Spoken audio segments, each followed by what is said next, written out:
Welcome to Mission Control Houston, where the team of flight controllers is watching over the activities of the Expedition 27 crew. Commander Dmitry Kondrachev and flight engineers Pavlo Nespoli, Katie Coleman, Andrei Borisenko, Alexander Samokotayev, and Ron Garin continuing to speed around the Earth at 17,500 miles an hour, approximately 213 statute miles up. They are working on a busy day of experiment activities and general maintenance, both of computer systems and hardware aboard the International Space Station. Here on the ground, Scott Stover is the flight director in charge of operations, along with Christy Bertels, the spacecraft communicator, who is talking with the crew. A little bit earlier today, there was a somber mood in the control room as there was a moment of silence for Pavlo Nespoli's mother, who died earlier this week. We have a videotape of that moment, and we'll take a look at that ceremony both here and on the International Space Station.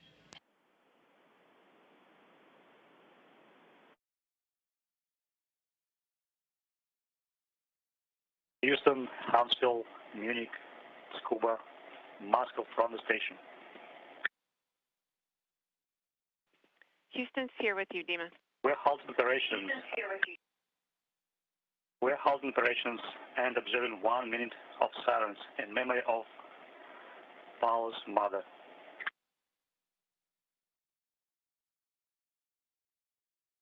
We are remembering her by looking from the cupola at our beautiful planet. We are sure she has the same wonderful view from where she is now.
Houston, Huntsville, Munich, Tsukuba, and Moscow.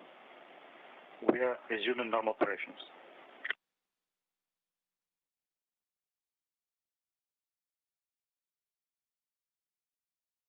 Again, that moment of silence for European Space Agency astronaut's mother, Maria Motta, who died at 78 Monday evening at home. Recognized both here in Mission Control and aboard the International Space Station about 8 a.m. Central Time today, as the space station passed overhead of Italy, and the crew was able to send down some images of Nespoli's home country.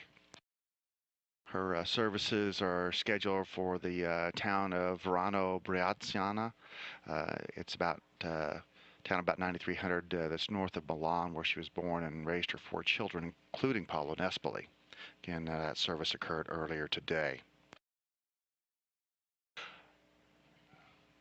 Nespoli, since the news was relayed to him, has had some light duty days. He primarily had activities yesterday associated with packing trash into the automated transfer vehicle known as Johannes Kepler that is berthed to the aft docking port of the Zvezda service module. Is scheduled to undock from the space station on June 20th, full of trash. It'll burn up during re-entry through the atmosphere.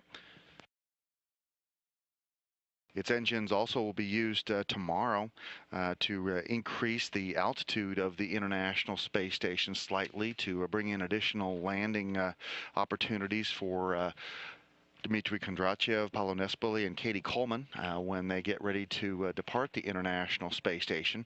They're scheduled to undock from the Rassvet module on May the 23rd and at approximately 6:06 p.m. Central Time, and then ride that Soyuz TMA-20 spacecraft that they'll be in down to a landing in the Kazakh steppe at 9:28:45 p.m. Central Time on May the 23rd, which actually works out to be 8:28 a.m. Kazakhstan time on May the 24th.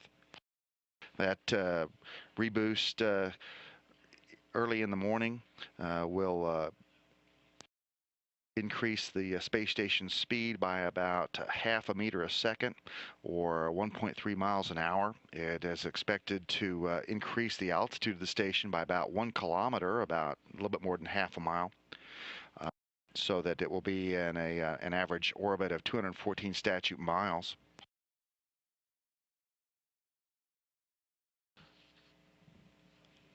We're receiving some downlink imagery of the activities on board the space station right now as crew members work on a variety of different experiments. Among the activities planned today were some work with the hair experiment. Ron Garin, Paolo Nespoli, and Katie Coleman all were expected to collect hair samples as part of an experiment that looks at how hair responds to long-duration stays in microgravity. It's a Japan Aerospace Exploration Agency experiment called the Biomedical Analyses of Human Hair Exposed to Long-Term Spaceflight.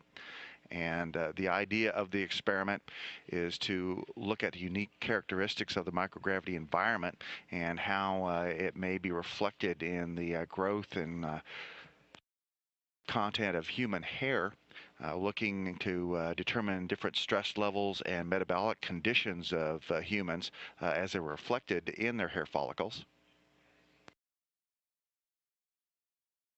After they collect those samples, they'll store them in the minus 80-degree laboratory freezer for the International Space Station, known as MELFI. More automated transfer vehicle cargo stowage also planned today, as well as some work with an experiment named Biorhythms.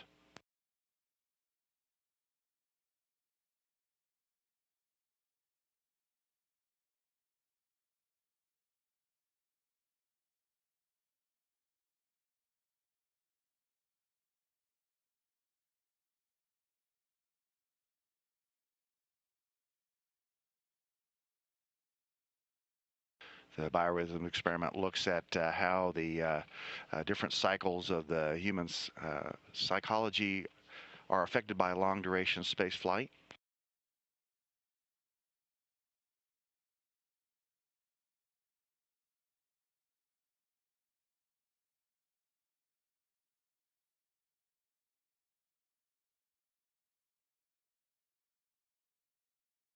It's biorhythms is short for biological rhythms, the effect of long-term microgravity exposure on cardiac autonomic function.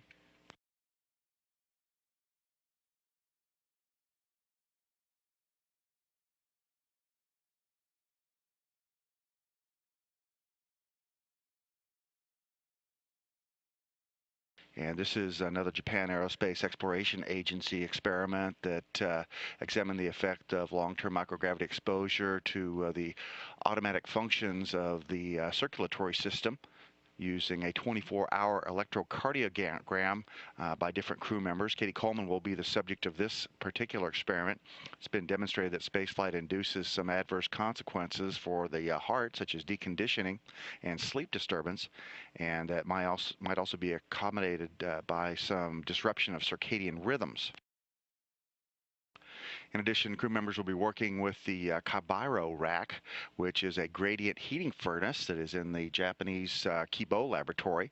It's a vacuum furnace that contains 3 different heating blocks, and those positions and temperatures can be independently controlled to allow various temperature profiles to be realized on different samples. That Cabairo experiment was delivered to the International Space Station recently and is in the process of being set up. Another bit of trivia is that today marks the 11,000th shift for mission controllers here in Houston, as the International Space Station's first element went into orbit some 4,548 days ago. And with around-the-clock operations continuing here in the Christopher C. Craft Jr. Mission Control Center, that amounts to about 11,000 shifts in mission control so far in support of the International Space Station. Otherwise, all activities aboard the space station continuing well, as Paulo Nespoli also works with some continued upgrades of the computer systems. He's loading a bunch of laptop hard drives with the same software so that they can be upgraded with the rest of the local area network that provides communication and data transfer throughout the interior of the station. This is Mission Control Houston.